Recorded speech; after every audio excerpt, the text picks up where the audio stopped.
इल्म की तरफ आए, नमाजों की तरफ आए। हमारी मस्जिदें भरी होनी चाहिए, कोई एक नमाजी भी, एक शख्स भी बाहर ना हो। अपने घरों में सख्तियां करें, अपनी बीवी को नमाजी बनाएं, अपने बच्चों को नमाजी बनाएं। और अगर आप इतने खौफजदा हैं कि सोई हुई बीवी को जगा नहीं सकते, तो खुदारा अपने आप को मर्द कहना छोड़ दें।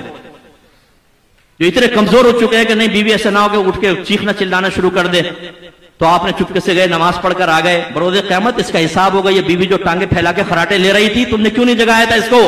इसका हिसाब होगा आपसे आखिरत के अंदर। जवान बेटा पड़ा सो रहा था, क्यों नहीं हिला के उठाया उसको? क्यों आप इतने खौफजदा हुए अपने जवान बच्चे से?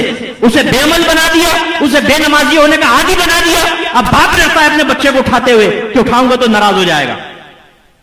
ये खराब माहौल आपकी आखिरत को बर्बाद कर सकता है, याद रखें। तो आइए सुन्नत को मजबूत करें, इल्म दीन सीखिए।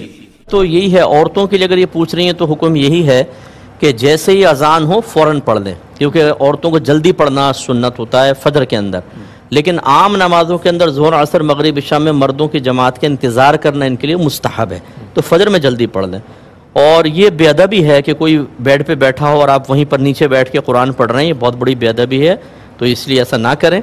या तो आप भी ऊपर किसी कुर्सी वगैरह पे बैठें, या ऊपर वाले वहाँ से हट जाएं, या आप ही बेड पे बैठ जाएं। लेकिन इस तरह नीचे बैठ के पढ़ेंगे तो गुनाहगार हो।